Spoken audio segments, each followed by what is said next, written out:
Hi, folks. Thank you so much for joining us. I am Hadar Susskind, the President and CEO of Americans for Peace Now, and I am thrilled that you are taking a little time to be with us today. As usual, I'm going to talk and say that over again because it takes a minute for everybody to log on. So we have our slow roll intro, but we're going to start slow, but then we're going to pick up because we have got a great event for you today. So once again, I'm Hadar Susskind. I'm the President and CEO of Americans for Peace Now. I am thrilled that you could be with us today. Before we start our webinar, just a little bit of housekeeping. This is going to be recorded, and we will share that recording on our YouTube page and on our website. For those of you who would like to ask questions as we get to that, I remind you to please use the Q&A function at the bottom and type your question in, and we will get to as many as we can. Wonderful. And with that, I am thrilled to introduce our two guests that we have with us today, although only one is really a guest. So first of all, I am going to welcome to the webinar as she joins us, President of the American Federations for Teachers, and far more importantly, frankly, APN Board member, Randi Weingarten. So thank you, Randi, for being with us. We are just getting started. And now I am thrilled to introduce our guest, Ambassador Tom Nides. For those of you who don't know, although I can't imagine that's any of you, Tom is, of course, the United States ambassador to Israel. I guess a little bit more than 4 months now since he was confirmed in that role and has been on the job there. I am going to save Tom, as we discussed, from having to listen to his whole very long, very impressive bio and just say that he's got tremendous experience as a leader in both the private sector, but for our interest, particularly in government, at the State Department, on Capitol Hill before that. He's somebody who brings really deep expertise and understandings to these issues. And we are thrilled to have you with us today. So thank you, Tom. And thank you, Randi. I'm going to jump right in, actually, and start us off with a question, Tom, if you don't mind. So, obviously we are here to talk about Israel and Israeli-Palestinian peace and the core of our work. That's our mission, and that's what we're going to focus on. But, that being said, we don't live in a vacuum, and we know that much of what is taking people's attention across the world, certainly in the Biden administration, is around Ukraine right now and the Russian invasion of Ukraine. Can you tell us briefly, given your role, about what you think what you think Washington's expectations of the Israeli government have been around that, and what those communications between the U.S. and Israel have been like vis-a-vis Ukraine and the crisis there? Well, first of all, I hope you can hear me, but let me first thank you for asking me to do this, and thank you for the work you do. As you know, I'm a big fan of the work. And I think when my staff came and said, do you want to do this? I said, yeah, I'm going to do this. Sure. I mean, I'm sure there's things I'll say that you may not, agree with or disagree with, but at the end of the day, we all care about the same thing, which is to make this place a safer place, a more equitable place. And it's a place that I care deeply about. So I want to thank you for asking me to do this. I want to just do a shout out to my friend Randi. Before you got on the call, Randi, I wanted to explain to someone. Dara asked me how I knew you. I said we've both worked on many Lucy presidential campaigns together. So I'm honored by your presence. You're not only a great leader of a very important labor movement, but more importantly, you're a very dear friend. So I'm honored that you would break away from your very busy schedule to spend a few minutes with me. So thank you to you as well. Let me just say, listen. What's going on in Ukraine is nothing beyond a catastrophe, okay? Putin is a madman. He's killing innocent people. He's destroying a country. And for someone who cares deeply about humanity, like everyone on this call, because you wouldn't be on this call if you didn't, the only possible silver lining, which I find none, is that for probably the first time in a long time, the world is united against Putin. The world is united, especially Europe. I don't think we've ever seen the country or the world come together on what we refer to as crippling sanctions. Beyond the sanctions that have been employed against Putin is also the ability to arm the Ukrainians, to help the Ukrainians, everyone who is taking refugees that are pouring in from Ukraine to places like Poland, now almost 2.5 million people. It's tragic beyond comprehension. So I am, there's very little thing I can say that makes people feel particularly good about this. I will say, you asked a question about the Israelis. We are in hourly contact with the Israelis. Bennett, the prime minister, has attempted to try to play a mediator role, at least in the minimum, to keep the communications lines open with Putin and Zelensky. The reality of this is, any one of these leaders who get themselves in the middle of this is precarious, right? Macron tried, Boris Johnson's tried, the German chancellor has tried. A lot of people have attempted to do this, and the position of the United States is, God bless. If you gather information, if you can have conversations, it's not risk-free. And as the prime minister knows, it's never risk-free to get yourself in the middle of these discussions, because you're dealing with a very precarious situation. But we are very happy with the positions of the countries who are engaged, including those in Israel. I should say, obviously, Israel is in somewhat of an odd place compared to many other countries, given the fact that Russia is on the northern border, and they need Russia to help them deconflict as they go into Syria to get the Hezbollah. But they have done everything we've asked them to do. All the communications has been clear. The prime minister has not made a move without talking to the White House. So we have no complaints with the Israelis. I mean, listen, let's see how things play out here. But right now, I think the best thing we all can do is, write checks to charities and do a hell of a lot of praying, because a lot of innocent people are going to get killed here, and it's tragic and unworthy of even just any, madman to do whatever he's doing for whatever purpose he's doing. So hopefully we will find some sort of solution here in the days ahead. But I'm very concerned, I think, as the world is, of what's happening there. Thank you. Randi. Hello again. Thank you, Hadar.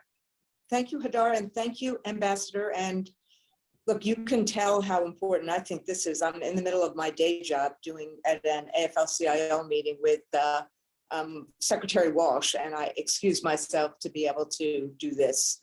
And part of it is because, as Hadar said, Ambassador Nides is one of the most, not only fun in losing campaigns, makes us smile, but one of the most effective people, as well as understanding of the world and all of its complexities that I know. And so it is pretty remarkable that the president got you to do this job. So thank you for doing this job. It really is God's work.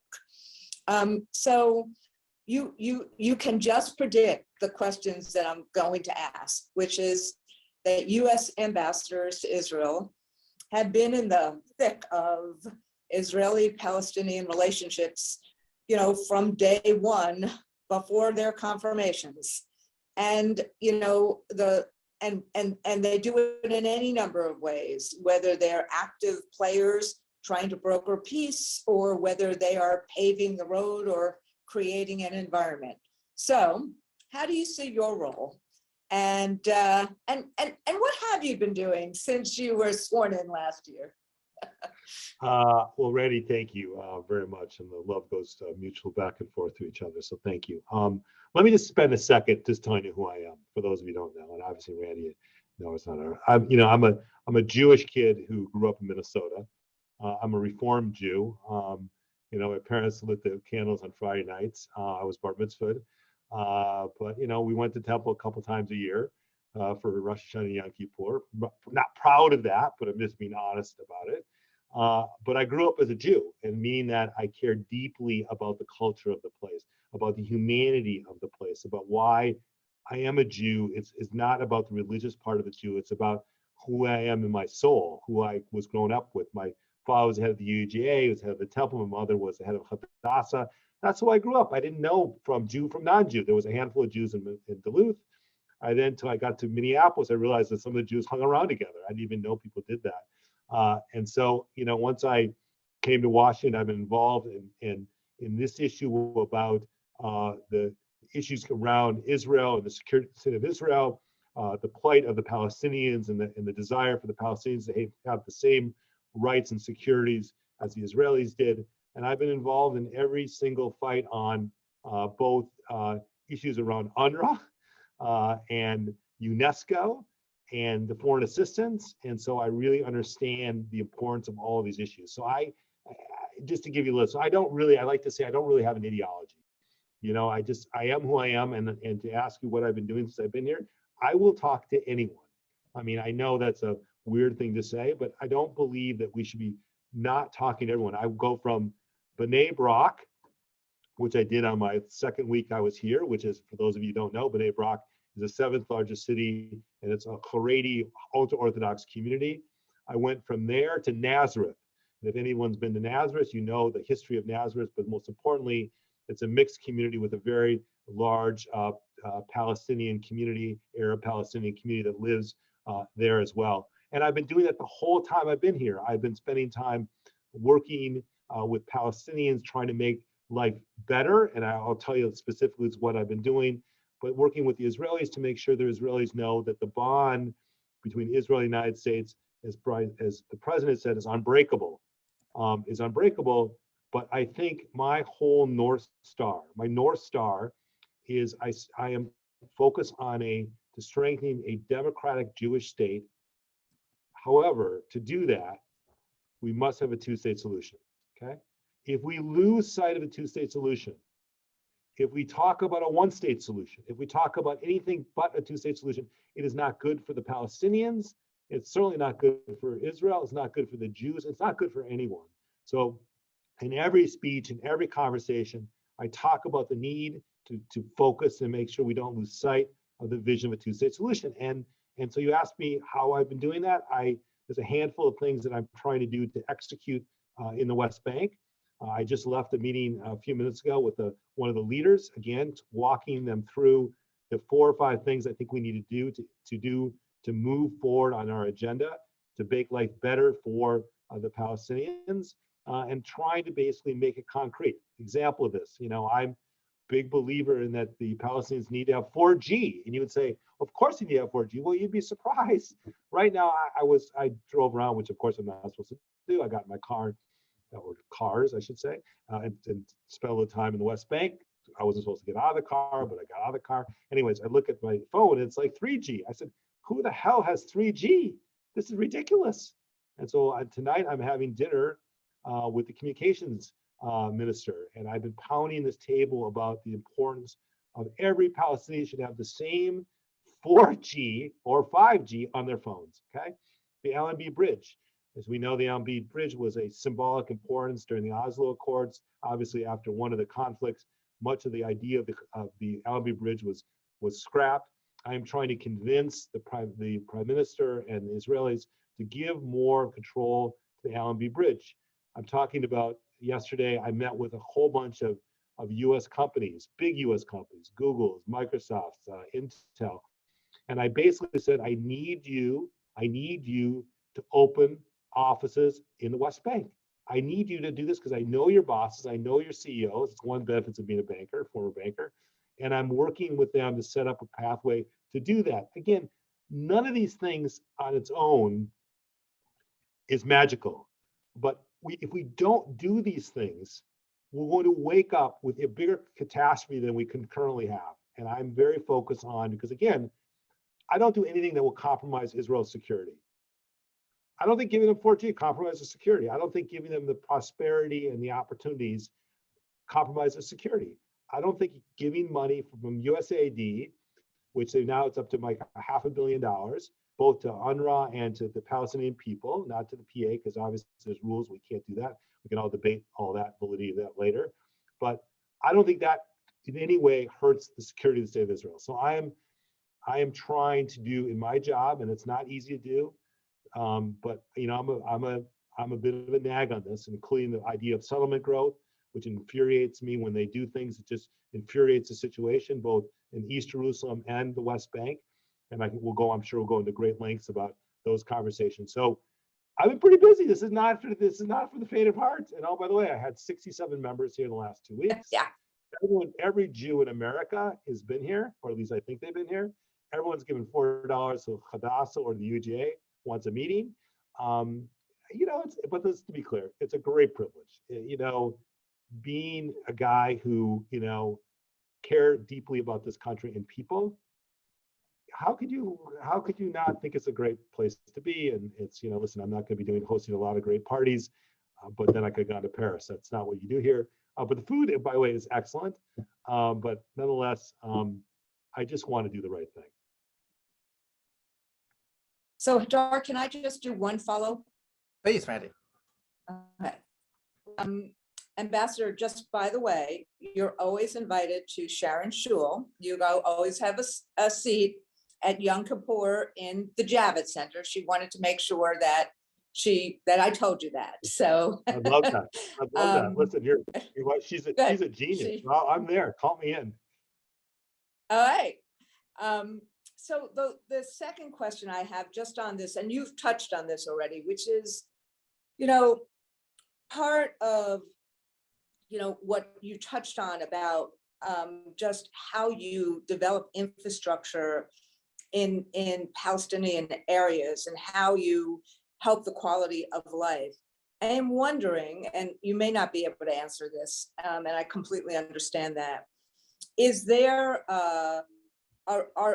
is there work that's being done under the auspices of the U.S. government or you or others in terms of how we strengthen the foundations of a future Palestinian state and a two-state solution?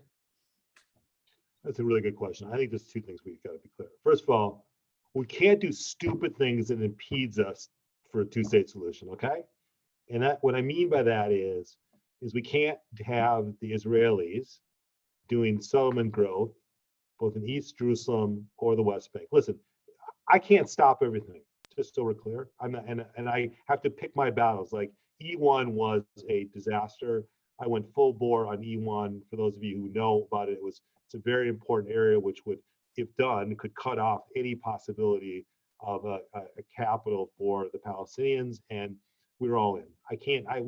I'd be lying to you if every single house or any single house that's built either in East Jerusalem or in the West Bank I can stop. I would be lying to you. And by the way, I'll be useless as an ambassador, because if every conversation I have, which by the way, many of my conversations already are screaming at them about different stuff, I got to pick and choose exactly what I focus on. But I think what your point is, and by the way, the Palestinians aren't perfect either. I just want to be clear here, okay? These martyr payments, we can debate and talk about it, has caused an enormous amount of problems, okay? And I'm working with Minister Gantz and the Prime Minister and the Palestinians to figure out how to stop it, because it gives the haters, and there are haters, an excuse, well, we can't do this because they're paying for people who killed Jews. Now, it's more complicated than that, but I have to, so I just want to make clear that not everyone is perfect, but we have to create the foundation for a two-state solution, which means not allowing for things to get built that makes it impossible, slowing that down, making sure that we give the infrastructure and the security for what comes after Abbas. Because listen, the reality is at 86 or 87 years old, he's not going to be around for 30 years. So we have to create the atmosphere of new leaders, opportunities for new leaders to emerge, both in Israel and obviously in the West Bank. So I think your point is exceptionally well taken. Again, when I was talking to the guys today, one of the leaders in the West Bank, about the need to get U.S. companies to open offices there. It's all about that. One thing we've learned here, and I'm now learning being in the seat, I know it's going to sound really crass. You cannot buy off the Palestinians, okay? It's not happening. I mean, Democrats and Republicans have tried this. Again, no disrespect to anyone, but listen, would they like the money? Sure, they like the money. John Kerry tried that with the $50 billion plan. The deal of the century, which was Trump's plan, had a big economic piece for it. I am not suggesting that money isn't important, but that's not exactly all the Palestinians want, and quite the opposite. they want to control their own destiny. They want to control their own future.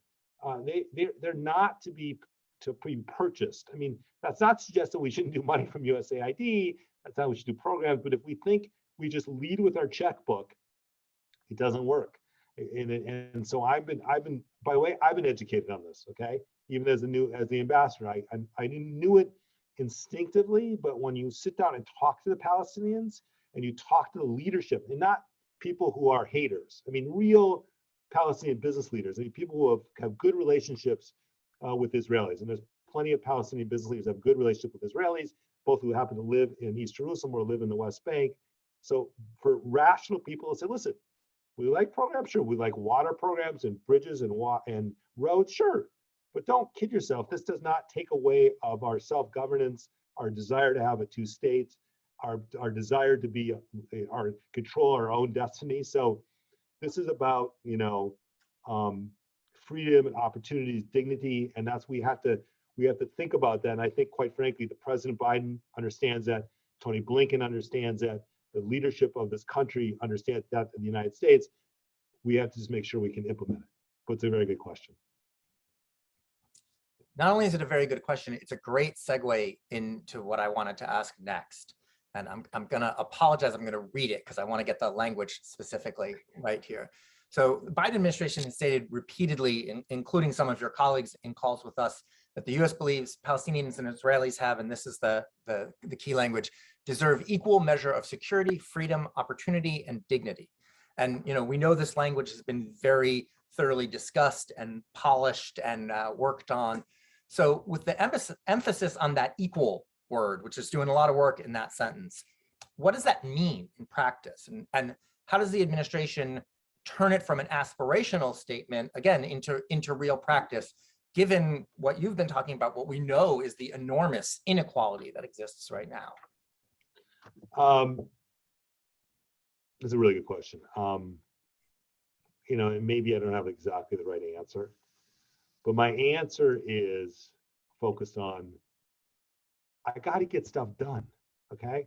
I'm all about slogans and, you know, freedom and opportunity and equality. That's all great for me. And I get no disrespect for all my guys at the State Department who spent hours and days working on those words. And by the way, I used a couple of those words because it's written on my piece of paper here. But I sort of like, I care deeply about it, but I want to get stuff done. Okay. I want to, what does equality mean? Having 4G. That's what equality means. You know, what does equality mean is to be able to go to the Allenby Bridge and feel like it's, you know, there's a connection to the Palestinian people. You know, what does it mean going to Ramallah and seeing the Apple Store or seeing Google around or seeing you know, I had, not to digress, I had my friend Ruth Pratt, who sat next to me at my former firm, she was coming to visit me with her kids. And then she said, I'm going to come, anything you need from me? I said, yeah, bring your checkbook. And to her credit, that Google came up with a plan, $35 million, the single largest gift ever given to education, for technology education. Because the problem for those living in the West Bank and East Jerusalem, and Haredi, I should point out, they don't have the skills to be hired by these tech companies. So if you're gonna spend money on education to give them the tools. Going back to my point, which is the Palestinians want to do this on their own. I mean, yeah, they'll take money, obviously, but they need the tools to do this. So my view of this is, I got to be working on things that make that substantive, okay? And just to use words and terms, it's all great and interesting to me, and maybe I'm not as good a diplomat as I should, and I should just read from my talking points. But there's, you know, if I can just get some of this stuff done. And by the way, you know, this government, I just want to be clear here. I mean, the Bennett government, listen, he is, you know, he's center right. I'm obviously, quite frankly, center left, although I'm supposed to not to be ideologically, and I probably am just left generally. I put the center in just to make myself feel better. But the reality of this is, this government is quite something. If you look at Bennett and Lapid, you look at guys like Gantz, and then you even look like, you know, Mansour Abbas. I mean, you know, as a Jew, I'm like, this is kind of what, it's kind of cool to look at this democracy. I mean, yes, they got a 1-seat majority, and there's some people in the government I probably would prefer not having dinner with, but it's a pretty amazing democracy that's here, and we can complain and bitch about different people and different things they say, but we have an opportunity here with this government to do things vis-a-vis the West Bank and the Palestinian people that actually put action to these words. And that's what I'm focused on. In my personal view, is trying to put action to things that people talk about in Washington. Thank you. So I guess I really appreciate all of those pieces and the work that you're talking about and the I have a opportunity. feeling a butt's coming here, by the way. I have a feeling a butt's coming. How do I know? And I'm wondering if you could share with us, so all of those pieces, again, legitimately, I think are really, really important and key. And can you share with us, what about the concept of the political horizon? Right, because those pieces, the 4G and the jobs at Google and the education, all those things are essential to a better life for Palestinians, and essential, I believe, also to a future peace. But they're necessary, but they're not sufficient. So when we get into that equal, what about the political horizon part of that conversation? Listen, I've been clear about this, and I think the president's been clear about this. He is fully and completely supportive of a two-state solution with a divided, how that's divided the capital and all the conversations around, what the territories look like. The problem right now is, as you know, there is, and I'm being honest, I'm just repeating what the president said. I don't believe I'm going to be signing anytime in the next 6 months, going to the Rose Garden and signing, a peace plan. But my job is to keep articulating it, and more importantly, to knock down things that make that possibility impossible, okay? Because my view is very simple.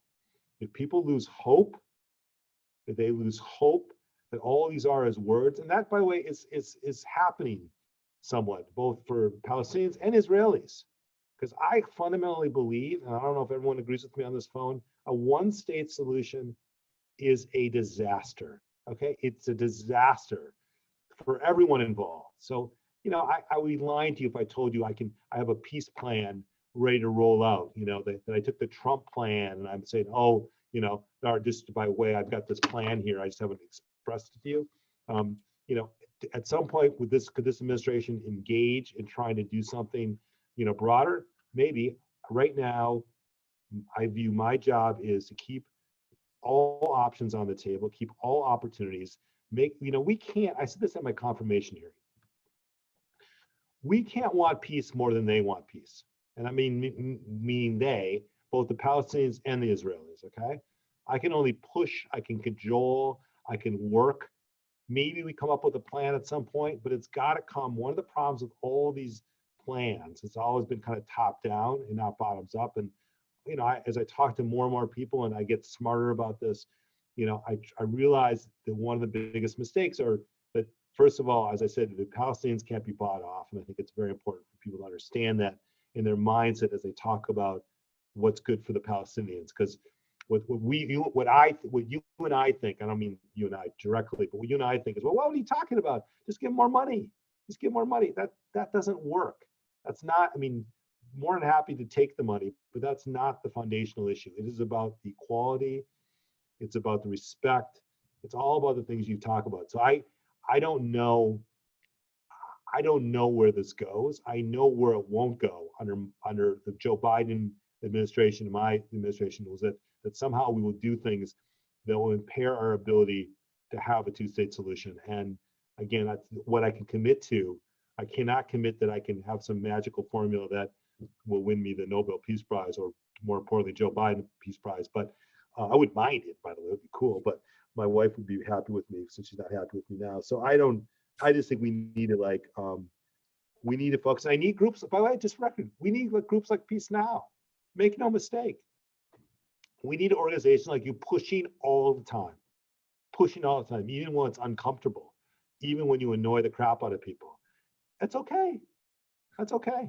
That's what your job is. That's what your role is to do, and keep people aware of what we need to do for the stability of this region and the importance of both for Israel and for the Palestinian people, and for what you guys believe is the solution, which I concur with. Okay, thank you. Randy? So let me ask you the question, Ambassador, about settlements. You've stated, unlike your predecessor, that you will not visit West Bank, Israeli or settlements on the West Bank.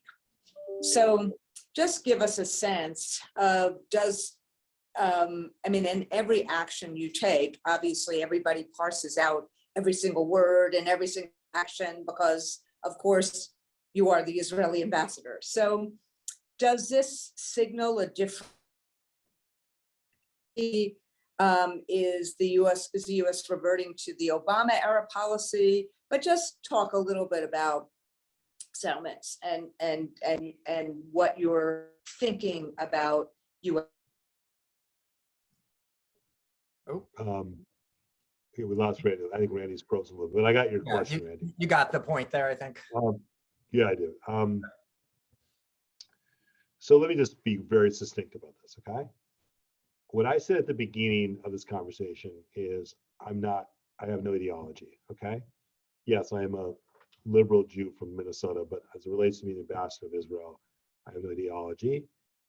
And more importantly, I don't want to do things that create anger and disrespect for anyone if I can avoid it, okay?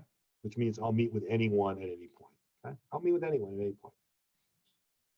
However, by me, again, this was not like I thought this through. It wasn't like this was going to be my initial go after it issue. But I just thought inherently saying I'm not going to go to the settlements was the right thing to do. Why upset everyone for me showing up to settlements? If it's someone who is, and again, I understand by saying that, by the way, you should look at my Twitter. I didn't even have a Twitter account before I took this stupid job. And now it's like, I'm like a Kardashian, as everyone says. So I'm like, and so I said that and my phone blew up and people were saying, is that why your wife's mad at you? Yeah, my wife is not focused on the settlement issue, I assure you. So I said, if someone who lives on a settlement, that's the vast majority of settlers are walking around doing settler violence. Very few of them are, okay? But my point was, if someone who lives on a settlement wants to come visit me, I'll visit with anyone. I don't care. But why go do things that initially just agitate people? There's no reason for it. It's symbolic. Now, my predecessor had a different view. That's fine. I'm not making any judgments on his decision, but the Biden administration position on settlements is quite clear, and I'm representing the president. It's very similar to the Kotel. Okay, I've been to the Western Wall 30 times since I've been here. Okay, I have a friend of mine who is in the middle of cancer treatment. And I thought, what the hell? If there's even a slight chance it matters, you go to the wall, I'll go to the wall. I'll put a note in the wall. I'll leave the wall. I'm not going to make a big deal of it. I'm not going to be like, bring the cameras in. And when the rabbi of the wall, who I met with, who's a very nice guy, asked me to go in the tunnels, I said, no, I'm not going down in the tunnels. He goes, why not? I said, because, why do I need to aggravate people? I don't need to do that. There's no reason to do that, okay? I'll go to the wall. I respect the wall. The Kotel is beautiful. The Western Wall has enormous history. We can debate all of the aspects of the wall and who can pray and who cannot pray there. That's for other people to debate. But I try to conduct my life in a way that I'm walking the talk. And even by doing that, it upsets people, right? So I get that. So the settlement issue was not about that I was, I would never talk to a settler or I'm against everyone who lives in a settlement. That's not the case. I just try to do things symbolically. And as you all know, you guys both run very large organizations. And Randy, as well as I know, you wake up every day and you look at your schedule, you know what you're going to do, which will be applauded by your members, who will upset your members, who will upset the press. And too, you represent a big, important organization. You can decide, how much you want to push one issue versus the other. And so I, as the American ambassador, realizing symbolic, not Tom Nides, who cares about me, but I am the American ambassador, and I'm going to try to do things that, calm things down, not agitate, inflame things up for the sole purpose of it. Now, I should tell you, when they do something I'm aggravated about, let's use settlements for an example, that I think are are wrong. I try to do it quietly first. I pick up the phone and call the prime minister, or I call the, foreign minister, or I call the defense minister. But, and then if that doesn't work, then I get a little more creative and use the public pressure. But I'm trying to be like a decent human being and trying to keep things, as my staff just sent me a note, keep my answers briefer. So I'm going to try to do that. Sorry about that. So that was a note someone just sent me. So, but anyway, that's my answer. So thank you. And in that answer, you use the words complicated and frustrating. And then you talked about trying to calm, and you talked a little bit about the wall and the tunnels, all of which comes together to lead to a question about Jerusalem. Because I think it's all of those things. And, I think you talked about the settlements. Can you share with us a little bit about conversations you're having with Israeli leaders? And also, again, I know you are an ambassador to Israel and not to the Palestinian Authority, but of course you have those relationships and those discussions too, about Jerusalem, about the tensions. There's been a lot of discussion about how we're about to have Ramadan and Easter and Passover, and we all know the violence we saw last year. What can you share with us about the sort of the status in Jerusalem at the moment? Well, there's a guy named Danny Seidemann. I'm sure you know who he is. Indeed. So Danny, by the way, Danny, you want to going with Danny on a tour, it could bum you out. So you want to like drink before you go on a tour with him, because he's not the most upbeat guy you're going to do a tour with anyway. So, but I give Danny credit, man. He brought me on a tour, I don't know, 4 or 5 weeks ago, and he is the one who started me on this idea of, do you understand? Every 10 years, Ramadan, on Easter, and Pesach fall on the same week. Okay, I'd be lying to tell you I knew that. I had no idea. And he said, I was telling you, as it relates to the Temple Mount, which obviously is, cared deeply for both, many, Arabs and Palestinians and Jews and everyone else cares deeply about, which is the flashpoint of many of the problems that we've had vis-a-vis Gaza in the last. He said, this could be a huge problem. I left that meeting and I basically sent, I think the only cable I've ever sent to the State Department since I've had this job, and I didn't even write that because they're so mad at me, I don't write cables, but I had someone write the cable about, wake up everybody, this is really potentially a problem. And to the credit of the State Department and the credit of everyone is now fixated on this, what could be potentially a really serious issue. And the reason we're talking about it is the more you talk about it, it hopes that the Jordanians and the Egyptians and the Israelis, attempt to try to calm things down to make sure it doesn't blow out of proportion, that Holy Week to a lot of people around the world. So I think, again, as you know, I've articulated the Jerusalem is the capital of Israel. That is true. However, I also say the final status of Jerusalem will have to be decided by the parties. I mean, at the end of the day, remember, the reason, as you know, we never moved the embassy to Jerusalem was to leave that as a final status issue, incentivizing the parties to basically negotiate everything else out, and then leaving Israel, keeping Jerusalem as the final status issue to be worked out among the parties. If you got all the other easy stuff done, I can't reverse the clock. We can debate why the former administration did what they did. It is what it is. And I'm not going to disagree about the capital. What I can say, and the position of this administration is, and by the way, also the articulation of the Trump administration too, the final status needs to be determined by the parties, which is something I think we need to do. So I look out my window, my office in Jerusalem. I was at Hebrew University today.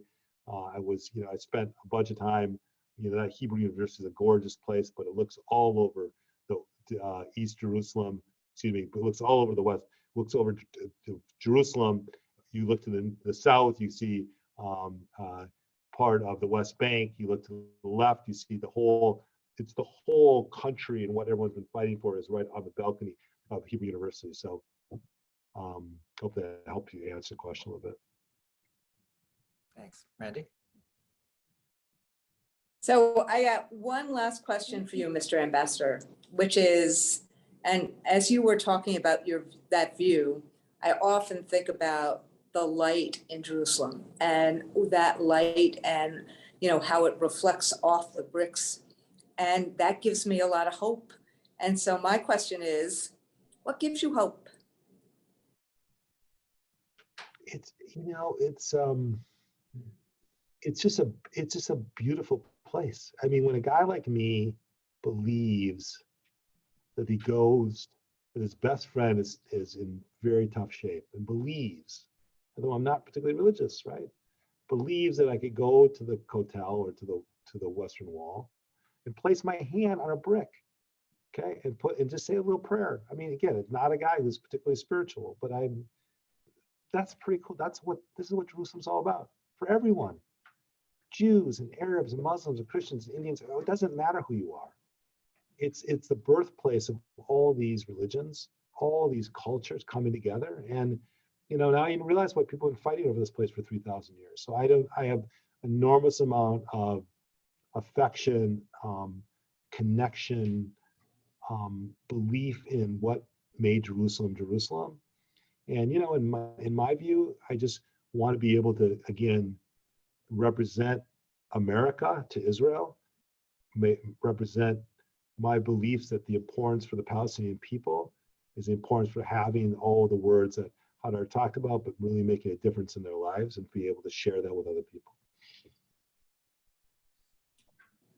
All right.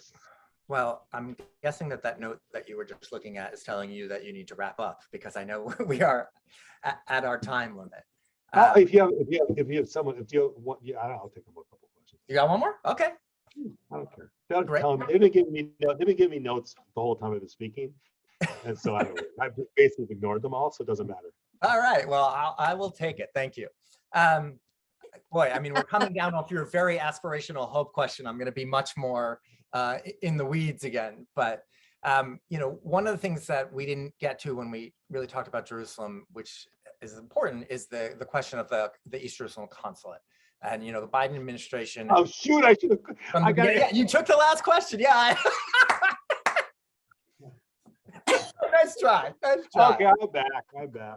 All right. So again, I'm bringing us back down from the very lovely and aspirational totally into the weeds. It's a buzzkill of an end. But we've asked this question of some of your colleagues at State Department and other folks in the administration. I know the Biden administration, every time we've heard that the Biden administration, wants to do that and is committed to doing that, and there are challenges around it. What can you tell us about either those challenges or that opportunity, or whether you think that that may happen, timeline, anything you can share with us around that question? Listen, I was at the consulate multiple times a day, meeting with a bunch of people. We want to open it. And people say, well, why just open it? As you know, it's not as simple as that. It's a government that's got one seat. I prefer not tipping over the government. I don't know if it'll happen or not if we tip over the government, but the point is we want to open it. Tony Blinken's been very clear about that. The president's been very clear about it. Everyone's been very clear about it. And our desire is to open the consulate. I just want to say, however, and I know, and going back to the aspirations of the Palestinian people. So I don't want to diminish or in any way dismiss that. And that's why I think it's important to the Palestinians, and why, quite frankly, the Israelis have decided to oppose it as aggressively they have. I think both the Palestinians and Israel have made way too big a deal of this particular building, but that's a different issue, and I can't debate that. I don't want it to distract me from me meeting with Palestinians, both in East Jerusalem and the West Bank, working on things to keep the two-state solution alive and viable, making sure lives are getting better, stopping people from doing stupid stuff, getting people to do the right thing. So my view of this is we want to open the consulate. I don't want to spend all of my energy every day trying to open the consulate and everything goes to hell. And so we open a building and that's great. We haven't done the programs we need to do to make the situation better vis-a-vis the Palestinians. And that's what I am focused on. And obviously, as the American ambassador to Israel, to keep that bond as clear as we can between the United States. So on that note, let me just thank both you guys and all of you. And I really mean this when I said this at the beginning. You guys do a great job. And again, who cares to make some people uncomfortable? I'm sure they'll make me uncomfortable at some point. That's your job is. And you have a clear agenda. I think your agenda is where my heart is, which is to get, peace now. How can you argue with peace now? How can you argue with a two-state solution? How can you argue what's good for both the Palestinians and the Israelis is collectively having a two states living side by side peacefully? No one would ever argue with that mission statement. So with that, Thank you very much for inviting me. Thank you very much. Randy, thank you for joining us. Ambassador Tom Nides, I think, you know, if the headline from this is Ambassador Tom Nides stopping people from doing stupid stuff, that's a win. So I appreciate you taking the time to join us today, both of you. And again, we will be sharing the recording of this and turning it into an episode of our Peacecast podcast. For those of you who asked questions that we didn't get to, again, my apologies, we couldn't get to all of them. If you'd like to email them to me, I'm happy to pass them along for the ambassador or for Randy too, for that matter. Again, I'm easy to reach, Hadar@peacenow. So with that, I thank you all and we'll see you another time. Goodbye.